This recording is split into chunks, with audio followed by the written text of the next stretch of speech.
After that happened, then many revelations started to come from 610 on, and we call these the Meccan revelations. Up from 610 to 622, he started receiving these revelations that are in the second part of the book, the latter part of the Quran.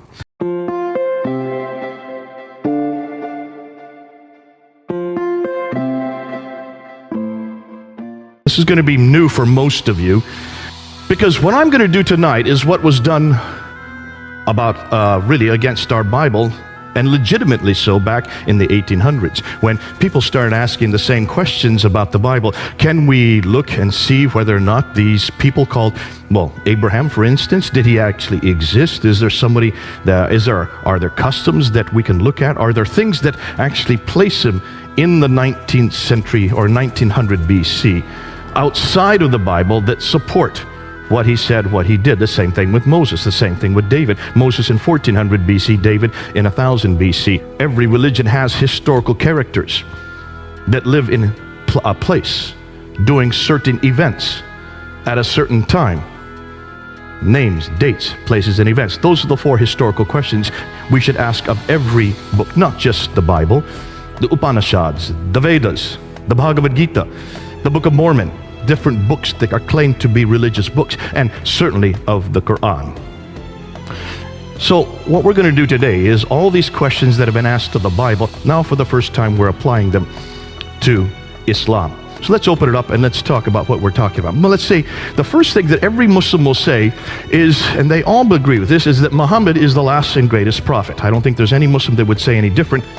They would also say the Quran was his revelation sent down only to him between 610 and 632. It's the final revelation. It's the greatest revelation. It's the seal of all revelations, like Muhammad is the seal of all prophets. He is the final prophet. Therefore, Islam is the final religion based on Muhammad's life. Now, what's the classical account? This is the account that you've all heard. This is what you're taught in every school. This is still what is being taught in every university. It's still being taught in most every corner of the world. This is the classical account that you've only, and this is one you'll agree with. You've never heard any other story. You've all been told that Muhammad was born in 570. Has anybody heard any different? No. There's no reason not to hear any different, because that's all that we've ever heard. We also have been told that in 610, he was going up, he went away from Mecca, he went to the Hira cave, which he would go there quite often to meditate. And there in the middle of while he was meditating, suddenly an angel appeared to him, Jibril, and says, Akra, that means recite. His response was, Ma'akra, I cannot recite, because he could not read or write. So the angel squeezed him, then said a second time, Akra. And his response was, Ma'akra, I cannot read or write. And he was squeezed a second time. This happened 3 times. Finally, the angel let him go, and he ran back to Mecca, went to Khadija, his only wife at that time. Khadija was the woman that was very wealthy. She had her own caravans. She employed Muhammad as her caravan leader. She married him. And she had a little test for him when he came back. She asked him to first sit on one leg and asked him, was this an angel that talked to you? He said, yes. She asked him to sit on the other leg and said, are you sure this was an angel that talked to you? He said, yes. She finally disrobed in front of him and then asked the third time, were you sure that this was an angel? And he said, yes. After that, she knew he was telling the truth, because no angel would ever be in her presence disrobed. So she went and told her cousin, Waraka ibn Nawfal, what Muhammad had said. Waraka ibn Nawfal was a Nestorian Christian, so we're told, according to traditions. And it was Waraka ibn Nawfal that then turned to Muhammad and said, truly, what has happened to you, you have been seen by an angel. This is a revelation that is coming to him, that you are a prophet. Interestingly, it's a Nestorian Christian that gives the authority for Muhammad as a prophet, one of the ironies of history. After that happened, then many revelations started to come from 610 on, and we call these the Meccan revelations. Up from 610 to 622, he started receiving these revelations that are in the second part of the book, the latter part of the Quran. In 621, he woke up in the middle of the night, and he was told by the angel to get on the back of a winged horse called the Burak, which flew him up to Jerusalem. And there at the rock, where the dome is now built, the Dome of the Rock, at that rock he then ascended to 7 heavens, met Allah. Allah said to pray 50 times a day. So he came down to the 5th heaven, met Moses and asked him how many times he'd ask you to pray. He said 50. That's way too many. Go back up and see if you can get it down. So he goes back up to Allah and gets it down to 45. He comes in down to the fifth heaven, and Moses, see if you can get it down more. And so he bounced back and forth between the seventh and the fifth heaven, bringing it down from 45 to 40 to 35, down to 15, 10, and finally 5 prayers. Once he got it to 5 prayers, then Moses says, fine, go on back down to earth, which he did, which is one of the another ironies of history, that the reason why Muslims pray 5 times a day is because of Moses. Isn't that fascinating? And this all happened in 621. Am I changing the story, or have you all heard this story? So far, I've kept exactly to what every Muslim will tell you. In 622 then, he then moves from Mecca up to Medina. This is called the Hijrah, the Exodus. And he moves, some of the traditions say there were 80 of his followers, others say there were 200. Nonetheless, he had a small group of men and women that he moved with, called the Hijrah. He moves up to Medina, and then the reason why he goes to Medina is because the Ansar, the natives of Medina, they were having problems with the Jews who controlled all the commerce. They needed someone who was neutral to arbitrate between them, and so that's why they brought Muhammad up. He was neutral. So he was there as an arbiter between the Ansar, the Arabs, and the Jews. Now, that arbitration happened for about 2 years. That continued for 2 years, from 622 to 624. It didn't work, because after 624, then, that arbitration broke down.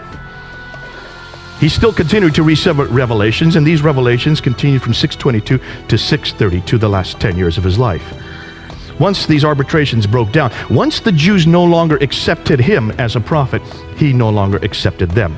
In 630 then, he goes from Medina and he just walks right into Mecca and takes it over. No war, no battle, he takes it over. And then he dies in 632.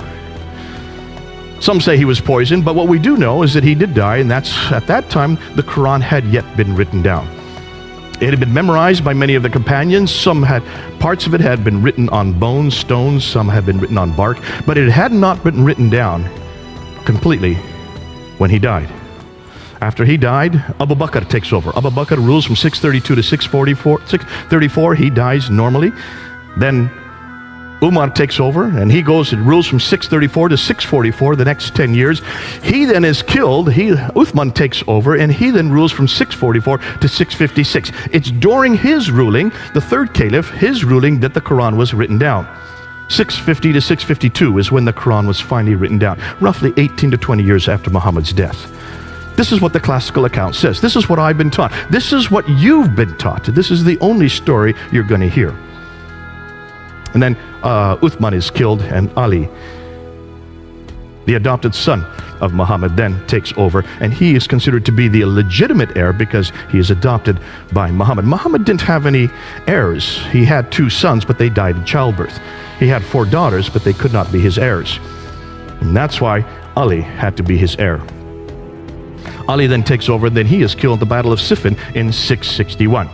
Now, that is the story you've all heard. Have any of you heard any other story? No, I don't hear and see any hands. For a very good reason. There is no other narrative. That's the only narrative we're given.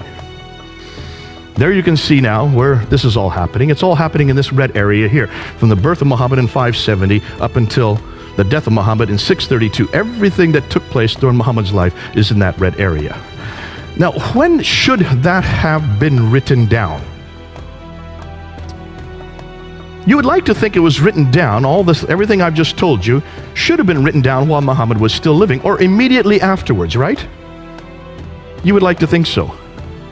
It would make sense, because we're not talking about a time when people could not read or write. People could read or write.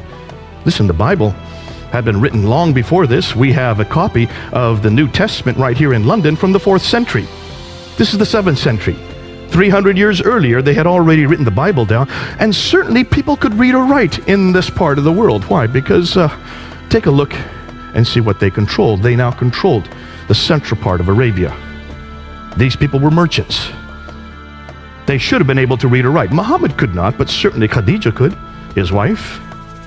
And he has a secretary named Zayd ibn Thabit. Zayd ibn Thabit is his secretary. What do secretaries do? They write, don't they? By definition, he should have been able to read or write.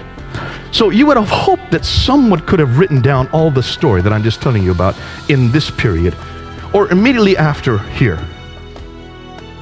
When do you think this story that I just told you was written down? It wasn't written in that period at all.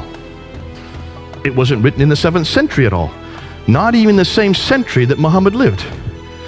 In fact, it first get written down by this man here, Ibn Ishaq, in 765. Muhammad died in 632. But we don't have any of his material. We're dependent on this man here, Ibn Hisham, to know about what Muhammad did. We have nothing before Ibn Hisham. And look at the date when he died, 833. 632 Muhammad dies. We have no biography of Muhammad until 833. That's 200 years later.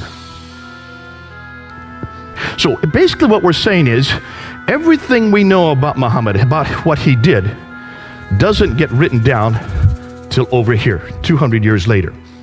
What about his sayings?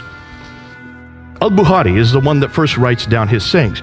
Al-Bukhari is given 600,000 akhbars, 600,000 of these sayings, and he's to throw out those that were fraudulent. So he whittles them down, right down to 7,397. From 600,000, he whittles them down to 7,397. That's just 2%. He throws out 98% and only retains 2%. And when was that done? In 833. That's 240 years later. How did Al-Bukhari know what to retain? How did Al-Bukhari know what to throw out? Did he know Muhammad? No, he didn't. He lived 240 years later. Did he live in that area? No, he didn't. He lived hundreds of miles away and hundreds of years later. So why did it take them 240 years to write down what Muhammad said? What about the tafsir, which would be the commentaries on the Quran, which is what Muslims must need in order to know how to interpret the Quran? You have many, many tafsir. You have Al-Tabari. In fact, Al-Tabari is the first to write down a tafsir. Take a look at his date.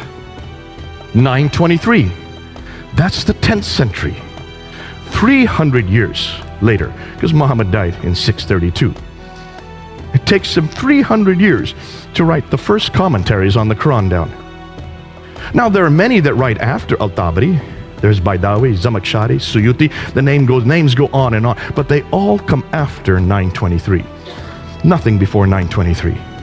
So basically what we're saying is everything we know about Muhammad, everything we know about his life, everything we know about how the Quran was put together, everything we know about what he said that happened in this period here, does not get written down till this period, 200 to 300 years later. Does that bother any of you? Please say yes. It should bother all of you. Why? Well, can you imagine if we were to apply the same criteria to Jesus? Now, when did Jesus die? We know he died in about 33 AD. Did people write down what he did? Yes, they did. Almost immediately, didn't they? You have Matthew, Mark, Luke, and John, who wrote down the biography of Jesus. So you have the biographies written down. We know that Matthew, Mark, and Luke were written by between 48 and 64 AD. So within 30 to 40 years, you already have 3 biographies of Jesus. John would have been written later. That's about 60 years later. But 2 of those biographers actually knew Jesus. John and Matthew lived with him for 3 years. They saw everything he did. They heard everything he said. So they wrote down what they saw and they wrote down what they heard. We don't just have 1 biography, we have 4 biographies. 2 of them written by eyewitnesses and the other 2 who got them from the eyewitnesses. 40 to 60 years after Christ's death. What about the tafsir of Jesus? That would be the commentaries. Well, the tafsir of Jesus would be the letters of Paul. He was the one that actually commented on what Jesus did. What Jesus did, he showed how to apply what Jesus did in Ephesus, in Philippi, in Corinth. Those are the commentaries on Jesus' life. And Paul was beginning to write down within 15 years of Jesus' death. Not 300 years, but within 15 years, Paul was writing down these tafsir of Jesus. Do you see the parallels? What about the Tahrik, the histories of the early church? The book of Acts, written by Luke. And we know the book of Acts had to be written between 52 and 62 AD. Jesus died in 33 AD. So within 20 to 30 years, you have the Acts of the Apostles written. Which means everything we know about Jesus is written down within 15 to 60 years while the eyewitnesses were still living. John was still living. He was the last to write something down. Whereas everything we know about Muhammad is written 200 to 300 years after the fact. Ooh my, look at the differences. That's why I love my Bible. And that's why I love the person of Jesus Christ. That's why I can trust what I know about him. Because they were written down so early. And you might say, hold on a minute, the first century, that's so early. Could people read or write? Listen, these were fishermen. How did they know how to read or write? Well, Matthew wasn't a fisherman. He knew how to read or write. And John used a scribe to write for him. Luke certainly was a doctor. He knew how to read or write. And Mark knew how to read or write. Of course they knew how to read or write. And Paul, goodness sakes, he was one of the most intelligent men of his day. Of course he knew how to read or write. So why could not the Muslims, where were their Pauls, Lukes, Johns, Matthews, and Marks? Where are their readers and writers? Why could they not do the same thing in the 7th century or the 8th century? Why do we have to wait to the 9th century to have anything written down? Here's the questions. This is their concerns. If so much of the history of early Islam was written down so late, why did it take so long to write it down?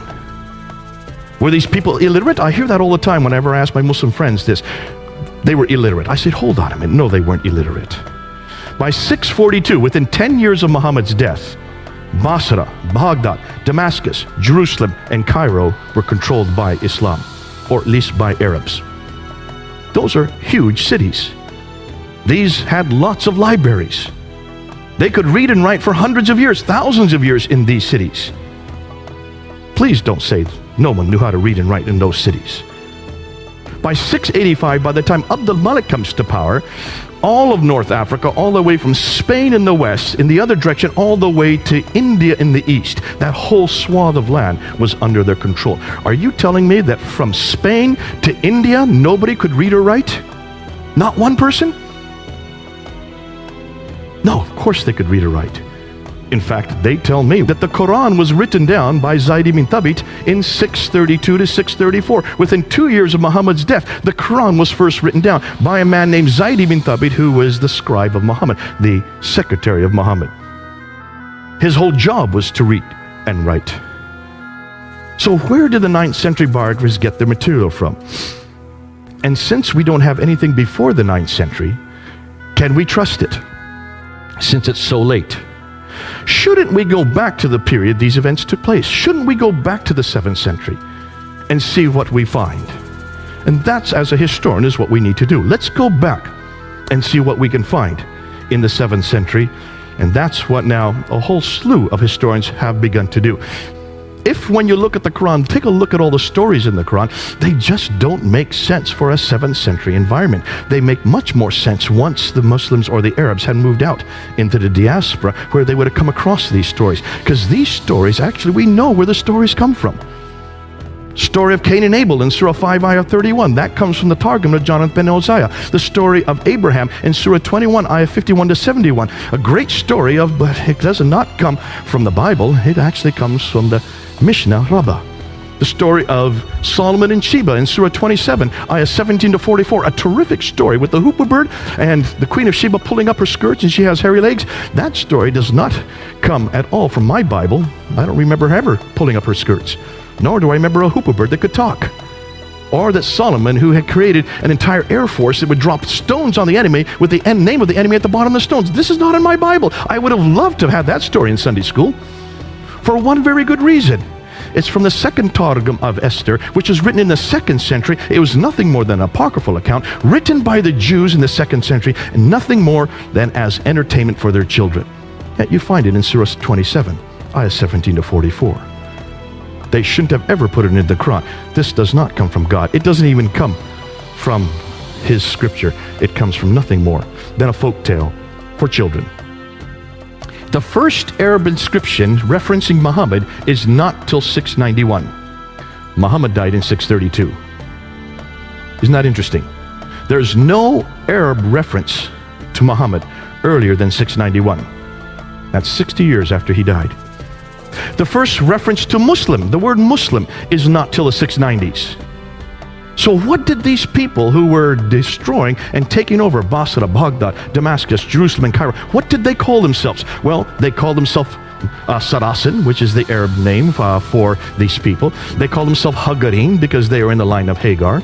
They call themselves Ishmaelite because they were aligned through Hagar down to Ishmael, so therefore they would be in that line. They call themselves Maghreb because they come from the Maghreb, and they call themselves Muhajirun. These are the names they call themselves, those 5 names. The Muhajirun means people of the Hijr, people of the Exodus, people who are nomadic.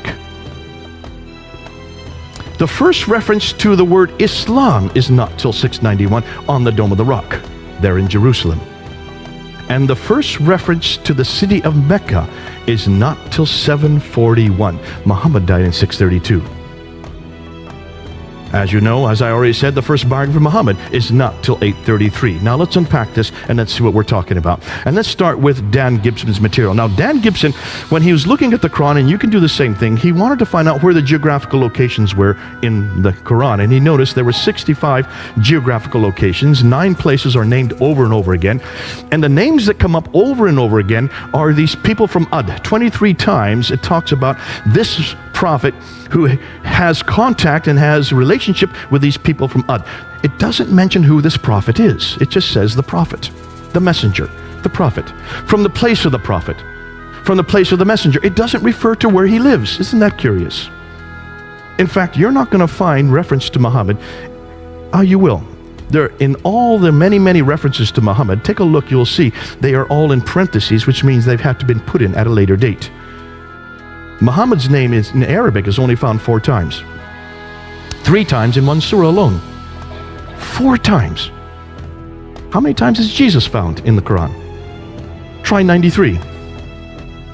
So this messenger has contact with these people from Ad 23 times. 24 times he has contact with these people from Thamud. And 7 times for these people from Midian. Ad, Thamud, Midian, where are they? Well, they're not around Mecca. They're way up here. 600 miles further north. But here's Mecca way down here. If he's living in Mecca, how come he's having these contacts, daily contacts with people that are 600 miles away?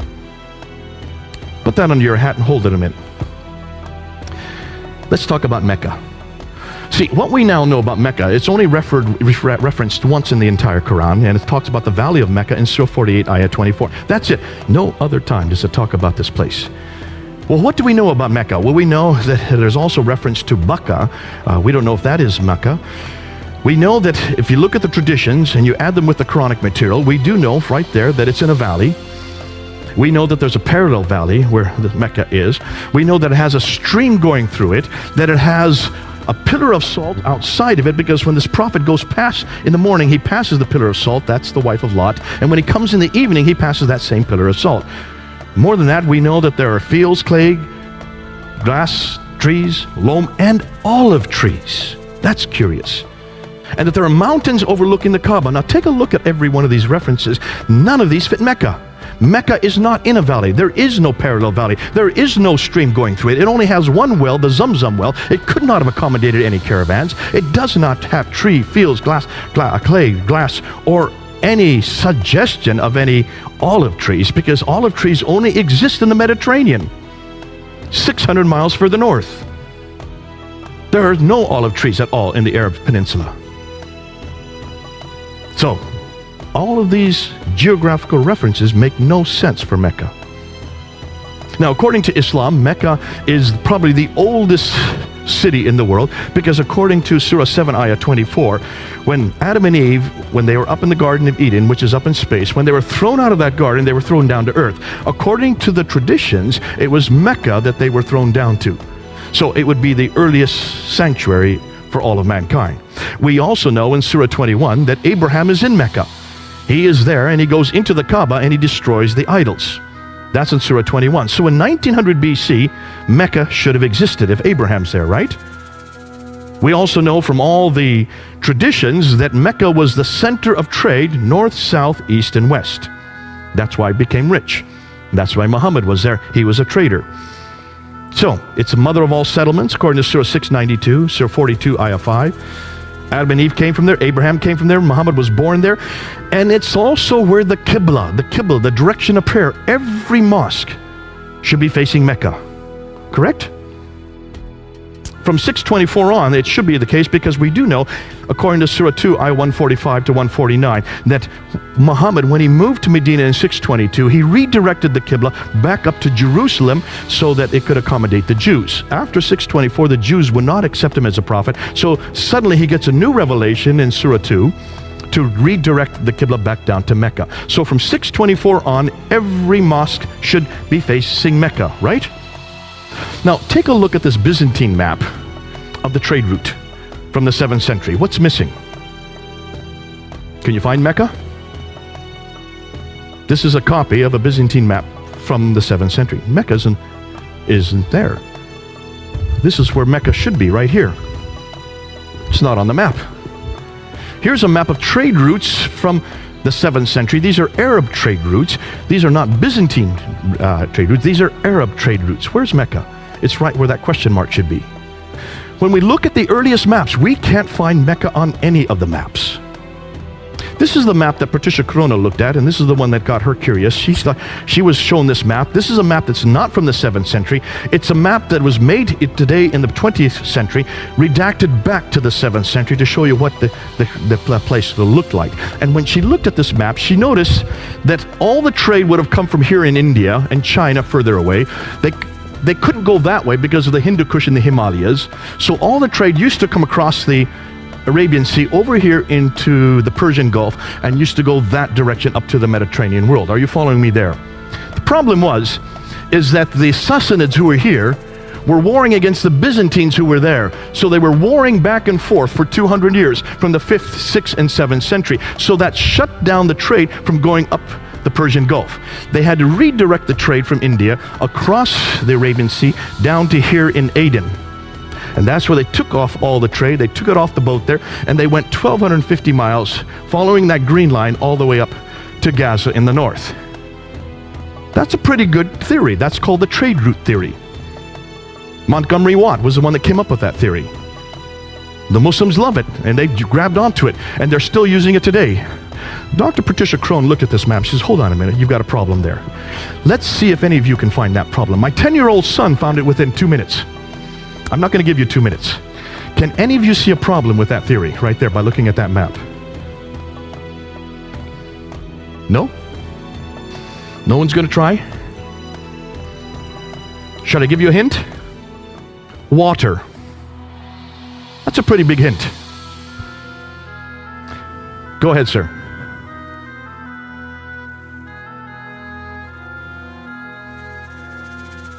Give him a hand. He's got it. That's true. If you're on boat here and you're coming across the Arabian Sea, why would you take off all the goods here? Dr. Patricia Crone found that if you go only 50 miles by land, it would cost the same amount if you went 1,250 miles by sea. You've got a sea right up here. Why didn't they continue on sea? That didn't make any sense. So she decided to go back and check this out. Now remember, she reads and writes 15 languages. So she went back to the original sources of all the trade documents. She went to the 1st, 2nd, 3rd, 4th, 5th, 6th. She went to all the centuries leading up until the 7th century, read their trading documents, looked at them in the original language, and she noticed that all the trade coming from India and China, all of it came right across the sea and went right up the Red Sea. And the Arabs had nothing to do with the trade because they did not like boats. They were camel herders. They liked the desert.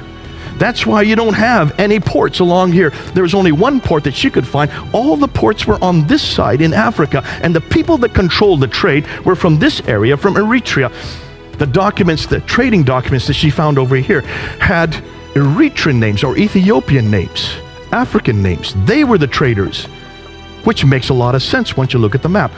Then she noticed something else. Take a look at there. Here's the trade route, the line, the green line. It comes up to Taif. This is the western plateau, all the way up. And then from here in Taif, it goes off the plateau down to Mecca. There's Mecca. It's not on the plateau. It's about 1,000 meters off the plateau. They would have to go down to Mecca to go to a place that had no water, then come back up 1,000 meters to get up to Yathrib up here. Why had no one noticed that before? This is nothing new. It's been around for hundreds of years. Why did no one notice that Mecca's not on the trade route? It would have made no sense to be on the trade route. Why? Because it's too far down. It had no water. So she decided to look and see what was it that made Mecca, if it had anything that made it rich. She was told, according to the trade route theory, that it had 15 spices. And that's why it became rich. So she wrote her book, and she decided to do research on all 15 spices. And she found that none of the spices, except for 2, even came from Arabia. They either came from India and China, or they came from Africa. The only 2 spices that came from Arabia were frankincense and myrrh. And they came from the southern part, the Hadramat, this part here, which is Yemen and Oman today. Nothing about any spice from this part of the world. The only trade she could find that were going up the Western Plateau was milk and leather. You cannot create an entire empire made out of milk and leather. Now, when she came out with this book, it blew open everything we knew about Mecca. She decided, well, let's find out what people knew about Mecca. So she went to every document she could find. She found documents written here in Ctesiphon, which is way up here. That is Baghdad, right up there. It's called Ctesiphon. That's the old name. They had come down here to Yathrib and they came across silver. They had silver mines all over Yathrib. That's not too far from Mecca. Yathrib is what is Medina today. She looked at their documents. No reference to any place called Mecca. She couldn't find any reference from the 1st century, from the 2nd century, from the 3rd, 4th, 5th, 6th century, from the 7th century. No reference to Mecca.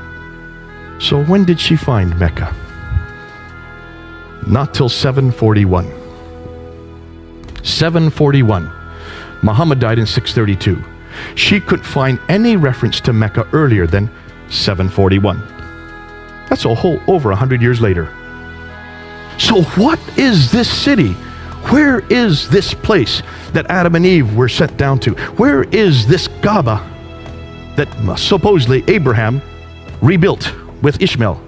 In fact, she found out, not just Hitti found this out, in almost every one of those oases, in Najran, in Sana, in Taif, in Yathrib, in Tabuk, in Khaybar, all of these oases had Kaabas. It was quite normal to have a Kaaba. You have a Kaaba with gods in it, idols in it, then when the merchants would come along, they would go and pray to their idol, and you would get money for it. It was a great way to enrich yourself. There wasn't just one Kaaba. There were many, many Kaabas. Why hadn't anybody noticed this before? Well, take a look at modern Mecca today. Maybe you've seen this picture. Look what they're doing to Mecca. Here is Muhammad's house, where he grew up, where he was born. They're now destroying his house.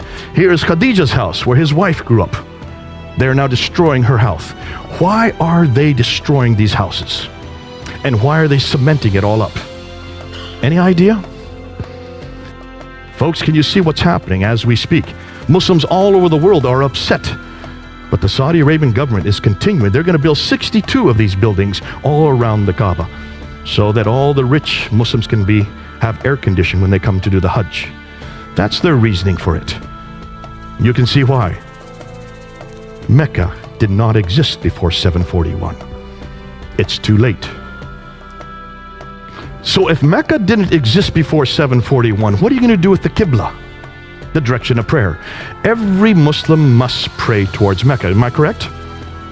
And it doesn't matter where you are in the world, you always pray towards Mecca, towards that building right there, the Qibla.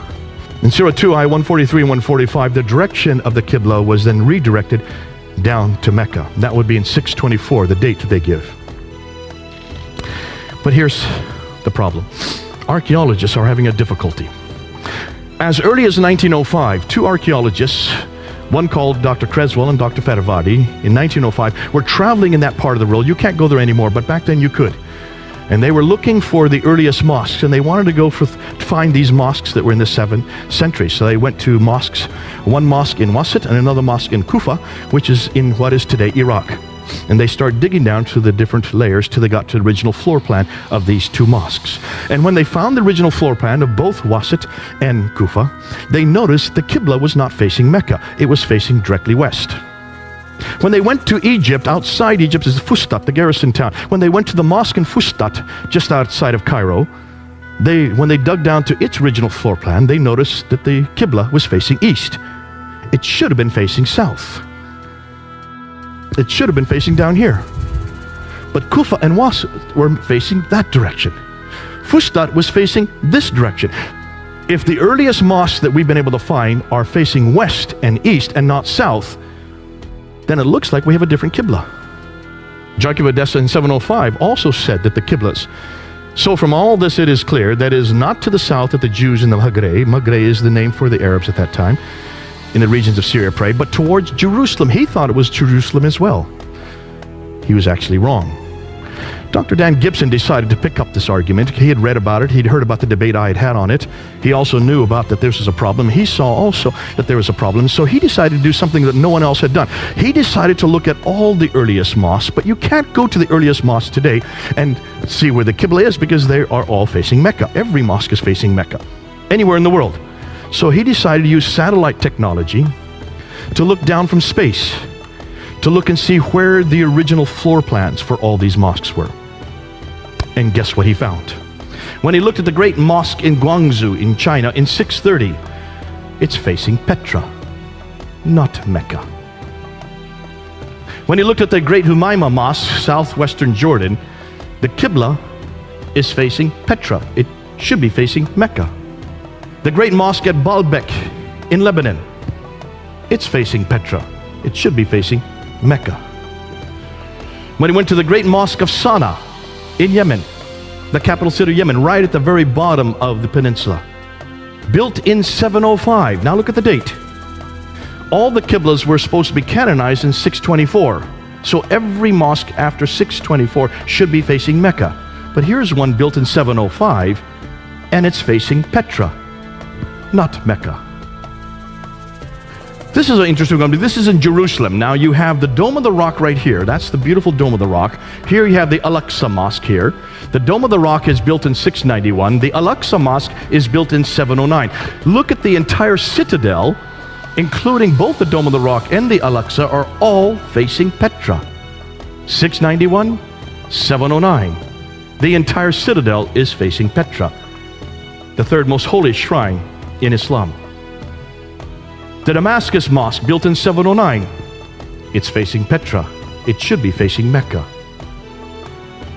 The Anjar Mosque in Lebanon, look at the date, 714. It's facing Petra. It should be facing Mecca. The Mosque of Umar in Basra, now we're in Syria, 720. We're almost 100 years later. If the Qibla had its canonization in 624. This is 720. Almost 100 years later, it's still facing Petra, not Mecca. It's not till 727 that they finally found a mosque in Pakistan, Banbor in Pakistan, facing Mecca instead of Petra. This is over 100 years later. But then in 728, here you find a Qibla in the Qasr al-Khayr al-Sharqi in Syria. It's not facing Petra or Mecca. Looks like they're a little confused on this one. Now here's what's interesting. Take a look at this mosque from Amman in Jordan. This is the older mosque, built in 700. It's facing Petra. They then rebuilt another mosque behind it and above it in 740. It now is facing Mecca the right way. So what happened between 700 and 740? That's the question we need to ask. The Mushata Mosque in Amman, now we're in 743. It's back to Petra again. This is 120 years later. The Rabat, now when we get to North Africa, they don't seem to know where to face. Because in Tunisia, here's a fortress in Susa, Tunisia, in 770, it's not facing Petra or Mecca, it's facing directly south. They're a little confused in North Africa. The same way in Spain. Take a look at Spain. There's Petra, there's Mecca, it's facing quickly south. Obviously, there's something that we need to find out about North Africa and Spain as to why they're completely miscued. The great mosque in Karaoun in Tunisia in 870. Now we're into the 9th century. See, these are much later mosques. In the 9th century, there seems to be some type of confusion here, because they're not facing Petra or Mecca. It's facing straight south again, much like you found in other North Africa. But take a look at these. Were up until 725, excuse me. Up until 725, every Qibla was facing Petra. And what's interesting is they were all uniformly facing Petra. I've heard Muslims try to say, well, they didn't know their direction at that time. Listen, these were camel herders. They went through the deserts. There were no roads in the deserts. And even the paths they used to take would be covered over by a sandstorm. So how did they know where to go? They used the stars. They were brilliant at knowing direction. Otherwise, they would have died. You can't tell me they did not know where Petra was or where Mecca was. The fact that they're all facing Petra until 725 shows me.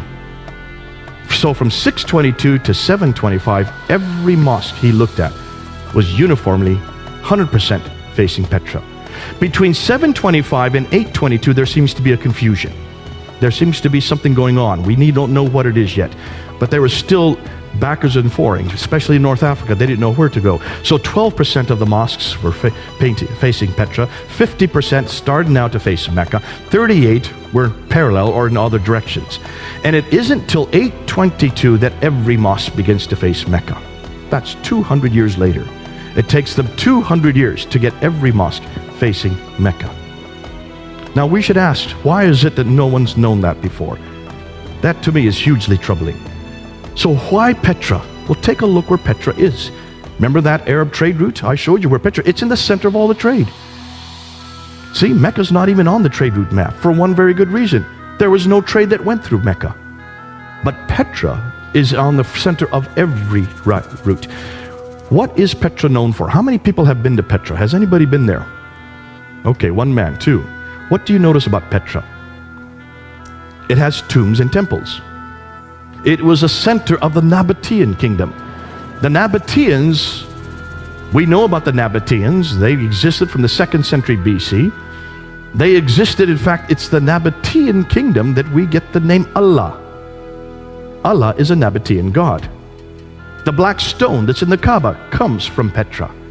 What's more, Arabic, the language Arabic comes from Nabatean script. They are the precursors to the Arabs. And yet all of their mosques and all of their temples all around the world were facing Petra up until 725.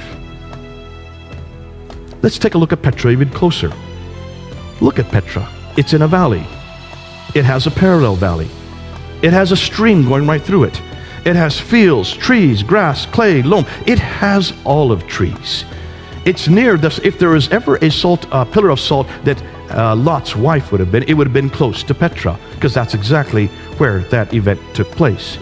Petra has all the items listed above from the Quran and the Islamic traditions.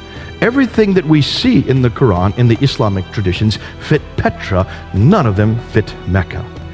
Thus, could it be Petra that all these places were referring to? What's more, take a look at Ad, Thamud, Midian. Remember the people that are referred to in the Quran over and over again? 23 times these people from Ad, 24 times the people from Thamud, 7 times from people from Midian. Take a look and see where they are. They're all around Petra. They lived right around Petra. No wonder whoever was writing or whoever was coming in contact with these people, they were living, whoever that person was, that messenger, that prophet, was living 600 miles further north. Not in Mecca. Mecca's way down here. 600 miles between the two. So what's the significance? And this is what we need to unpack today.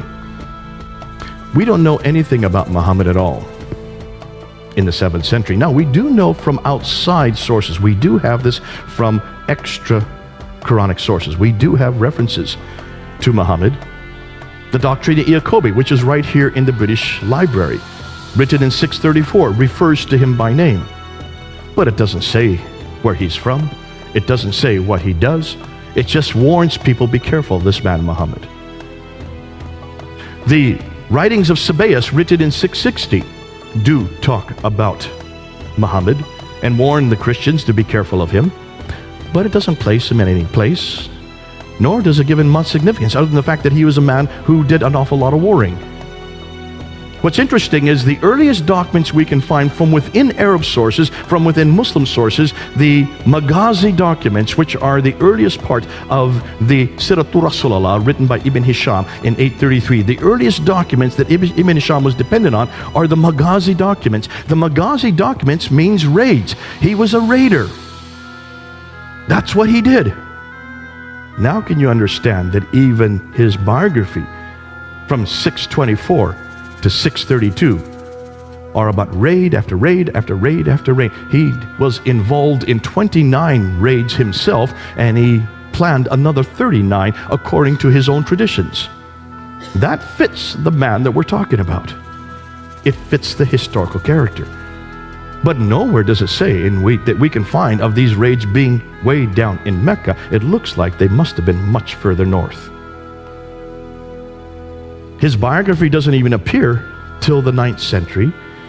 His city doesn't appear till the 8th century, 741. Thus, much of what we know of Muhammad is written down hundreds of years later and hundreds of miles away. It looks like he is nothing more than a later redaction, possibly Abdul Malik. So Humphrey's conclusions, Islam and the Prophet's life as we know it, was not derived from the 7th century, but evolved over a period of 200 to 300 years and redacted back onto the Prophet's life and compiled in the 9th century. So, here's the million-dollar question. What really happened? Now, I have to be careful because this is what I think. I may change tomorrow. I may have a complete different scenario in 1 year, because we're now getting lots of material that's coming in. But this is where I think, this is what I believe. This is just me. This is what I think happened, looking at everything that we've got so far. And this is a what-if scenario, okay? To make sense of all this, I think we need to go back to Abdul Malik. And this is what it's not just me saying this is what almost all the historians are saying. You need to start with Abdul Malik, who ruled Islam from 685 to 705. He was the second caliph amongst the Marwanid caliphs. Marwan came into power in 680. Before that was Sufyan family from 661 up until 680. So for the first 20 years of the Umayyad Caliphate, it was a Sufyani family. Marwan finally takes over. Marwan's son, Abdul Malik, is the great Arab reformer. He is known as the great Arab reformer. You can see that the Arabs control that part of the world. Therefore, by the time he comes to power, they had controlled that part from 642. So for 40 years, they had now controlled that part of the world, the central part, the area where Jerusalem is, where Damascus is, where also Petra is, also where Mecca and Medina would be. For 40 years, however, they did not control it. They were nothing more than nomads. These nomads that went and took over the Sassanid Empire and then took over the Byzantine Empire. Remember that map I showed you? Remember, those two empires were much more sophisticated. They were empires that had huge cities. The nomadic Arabs did not have big cities. They were nomads. They just had little oases. Therefore, they didn't know how to run cities. That's the first question we should have been asking. How could a nomadic people have such sophisticated rules and regulations dealing with such huge metropolitan areas? Unless, of course, these rules and regulations come much later. Remember that map that we have of the Sassanid Empire? They had two groups, the Lakhmids and the Ghassanids, that they would pay to keep the Arabs in the desert. The Ghassanids were paid by the Byzantines, and the Lakhmids were paid by the Sassanians, the Persians. And as long as they got paid, these groups kept the nomads in the desert. But after 200 years of warring with each other, the Sassanids against the Byzantines, they ran out of money. This is well known. Once they ran out of money, they no longer played the Ghassanids, and they no longer played the Lakhmids. And so therefore, the nomadic Arabs could just move right into these empires. And they did. This is well known. This happens all the time. The Mongols did it much later. The Visigoths did it in Europe. Barbarians who come into much more sophisticated environments. What happens when barbarians take over sophisticated environments? They don't know how to run cities. The Arabs didn't know how to run any of these cities. So what did? They stayed outside the cities. They built garrison towns. But someone had to run these cities. Who would they have chosen? Well, they chose people like them. People who also came from Abraham, but not through Ishmael, through Isaac. Cousins, Jews and Christians, who did know how to live in cities. And they were also very literate, and they were also very academic. And that's why they used the Jews and Christians to run the cities for them, because they were cousins of Abraham, people of the book, Al-Kitab. What's more, these people, because they were so close to them, then took on a status called Mauli or Moali. This is well known, that they took on like an indentured status. They could not actually be Muslims unless they converted, but there was no such idea of Muslim at this time. There was no name of people called Muslim. There was no religion called Islam. We don't have those references until 690.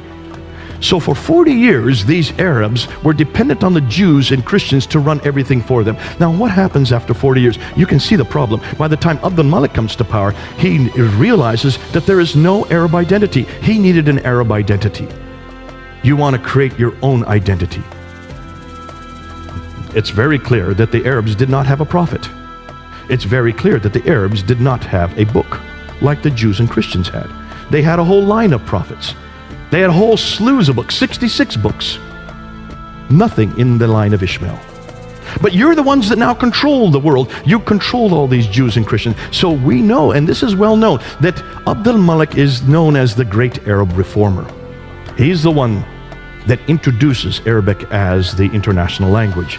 He is the one that introduces this Arab identity. This is well known. We can see that because when you look at Abdul Malik, take a look at the coins, and they're right here in the British Museum. Look at the coins. So the coins that the Byzantines had were the emperor with two retainers on either side, and then they would have an orb with the Byzantine cross. On the back side is the Byzantine cross. When the Arabs took over, they had to keep the same coinage so they could still continue having commerce with all the people in that type of the world. But what they did is they took off the Byzantine emperor and they put the caliph here. So this is the caliph with two retainers. No longer is there an orb with a cross. You notice. The back side still looks like a cross, but it's missing the cross piece. So no one would confuse that this is a cross to make it Arab. All right? But how can you have images of caliphs on the back of coins? Are Muslims allowed to have images anywhere? These are the coins that introduced by the Umayyads, the first Muslims, supposedly, right? Coins, every caliph had their image on their coin. Until you get to Abdul Malik. Abdul Malik first introduces himself with an image. But then he takes it off and he introduces these coins. In 691. In 691, he introduces coins with only Arab script. He takes off the image and introduces an Arab script. And take a look what's on that coin. For the first time, you see the Shahada. That's the first time we see the Shahada. I lie. It's the second time we see the Shahada. The first time we see the Shahada is on the Dome of the Rock. Who is the one that builds the Dome of the Rock? It's Abdul Malik. The Dome of the Rock is considered to be the third most holy shrine in all of Islam, right? Am I correct on that?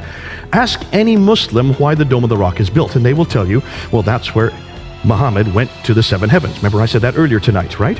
That's the story that happens in 621. It's called the Miraj, and it's to commemorate that event, which means that building should have some reference to that occasion, right? Take a look at the Dome of the Rock. Look where it's situated. See, Abdul Malik does not live in Jerusalem. He does not live in Medina. He lives in Damascus. Why in the world does he not live in Mecca? If that's the seat of the world, if that's where God is, why doesn't he have his capital in Mecca? Or at least in Medina? He's way up in Damascus, about 1,000 miles further north. But then he comes to Jerusalem in 691 and builds this large building, the Dome of the Rock. Take a look where it is. Here is the Church of the Sepulchre, which is the center of Christianity at that time. The Dome of the Rock is built on the other valley, across the valley from it, and higher up. He builds it higher up so it has ascendancy. It's bigger than the Church of the Sepulchre. It's the biggest building of its kind. Basically what he's doing is, we are now the rulers. We are now greater than you Christians. We now have the biggest building of our time in 691. And then what does he do on the inner ambulatories? This is the only part of the building. So he uses Byzantine architecture to build the building, much larger than and more prominent than any other Christian building, in the holiest city for Jews and Christians. That's why it's not in Damascus or Mecca. but it's supposed to refer to the Miraj. But take a look at the inscriptions. Now, remember, just to remind you, the Dome of the Rock has been destroyed and rebuilt 11 times. All right, so the dome that we're looking at today is not the original dome. The only original part of the dome that still exists today are these two inner ambulatories in the middle, in the center. These two colonnades right here, that and that. Those are the only part of the dome that is from the original building, all right? So you need to look at the inscriptions on those inner ambulatories. And when you look at those inscriptions, take a look at them and you will see there's nothing at all about the Miraj. There's nothing at all about Muhammad going up to the 7 heavens, coming back down 2 heavens, meeting Moses and going back and forth between Allah and Moses, or 50 prayers. Yet that's why Muslims tell us the building was built. So what's on those inscriptions? Well, take a look. Surah 1:12. There is no God but God. He is one. He has no associate. Who's that against? Jesus. Say, He is God, the one, God, the eternal beside of all. He begetteth not, nor was begotten. Who is that against? Jesus, the begotten Son. And there is none comparable unto him. Muhammad is the messenger of God. Here you see Muhammad's name introduced. This is the first time Muhammad's name is introduced on any Arab inscription or architecture. This is the beginning of the introduction of Muhammad. And it's on the Dome of the Rock. In contradistinction to who? To Jesus. If you want to find out why Abdul Malik built that building and why he made it higher than the Church of the Sepulchre and across the valley on the highest point of Jerusalem, just look at the inscriptions. He's now introducing his own prophet, greater than Jesus. His name is Muhammad. He is the messenger of God. So if you're going to create an identity, you've got to have your own prophet. Because so far they've been dependent on all the Jews and Christian prophets. That's why 19 of the prophets that are listed in the Quran all come through Isaac. Where is the prophet that comes through Ishmael? Only Ishmael's name is there. They need a prophet to create that identity. They build the building, they introduce his name, and then they put it on the coins. Significance? He is the one that introduces this identity, beginning with the Dome of the Rock in 691. It's larger than any other non-Arab structure. It's facing the Arab sanctuary, Petra. It incorporates inscriptions against Byzantine Christianity. It introduces their faith. This is the first time we see the name Islam on the Dome of the Rock. It introduces their people. This is the first time we see reference to Muslims. And it introduces their prophet. This is the first time we see a reference to Muhammad. Isn't that interesting? But this is 60 years after Muhammad died. 60 years later, these three are introduced on the Dome of the Rock. More than that, the Caliphal protocols. So these are the protocols, these are the official documents written by the caliphs from the Sufyani period all the way up into the Marwanid period. And he noticed that every one of these official documents always began with the Bismillah. But it's not the Bismillah we know today. Bismillah, Al-Rahman, Al-Rahim is not there. It's a completely different Bismillah. What's more, it doesn't talk about Muhammad. There's no reference in any of these Caliphal protocols about people called Muslims, about a religion called Islam, about a prophet named Muhammad, or about a book called the Quran. Missing in all these protocols. Yet these are supposedly the first Muslim protocols by the caliphs, the first Muslim caliphs. This continues right up until Abdul Malik. And then he comes across Abdul Malik's protocols. And then he noticed in 691, almost overnight, Muhammad's name is introduced. It happens overnight. His name is introduced, the Quran is introduced, the name Muslim is introduced, and so is the name Islam. This is all introduced overnight in 691 and in 692. And from that time on, every protocol starts with the Bismillah and the Shahada, that there is only one God but God, and Muhammad is his prophet. Then he mints coins in 692, and that's where he takes off his image and introduces the Shahada on those coins that I showed earlier. Once he introduces Muhammad, he then needs a revelation. See, every prophet has to have a book, has to have a revelation. And that's why the earliest Quranic texts are on the Dome of the Rock. That's the first time we see Quranic texts. It's on the Dome of the Rock. But it does not equate with the Quran that we have today. The earliest Quranic manuscripts begin to appear during his reign and his son Al-Walid. None of them are complete, nor do they parallel today's Quran completely. They continue to be changed and corrected up until the 9th century. The sanctuary Petra is then destroyed in an earthquake in 713. What happens whenever a sanctuary is destroyed?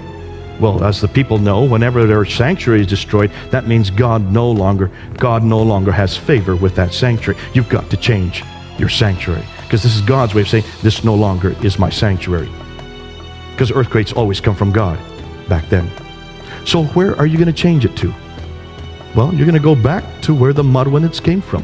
The Marwanid family comes from the Hijaz, from Central Arabia. So they then bring it down and they introduce it in Mecca. That's why Mecca was chosen.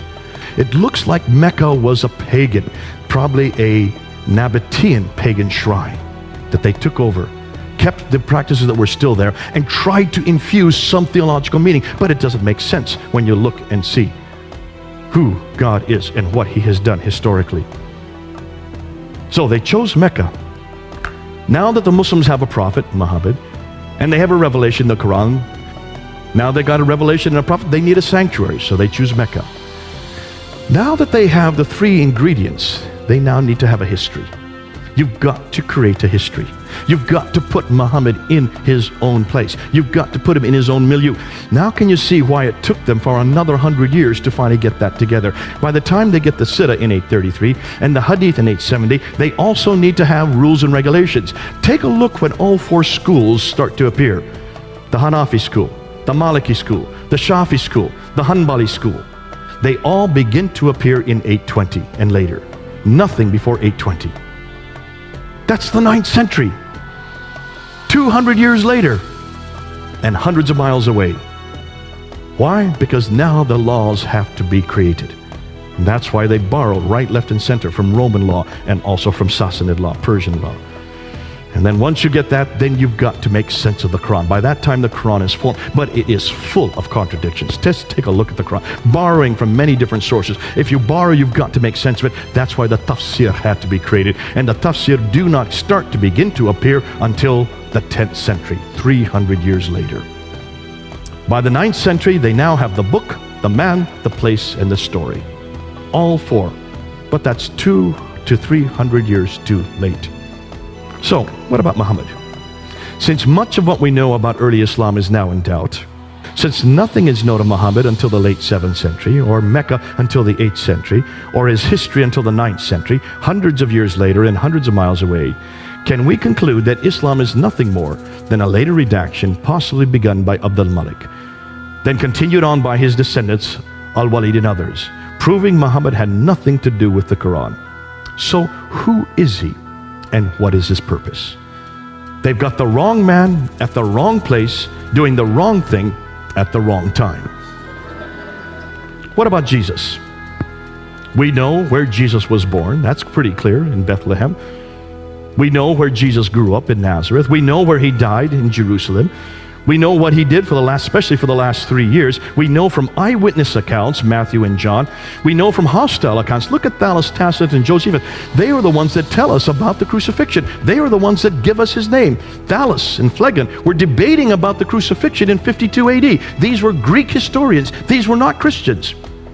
And they mentioned that when Jesus died, 20 years earlier, because 52 AD is just 20 years after the crucifixion.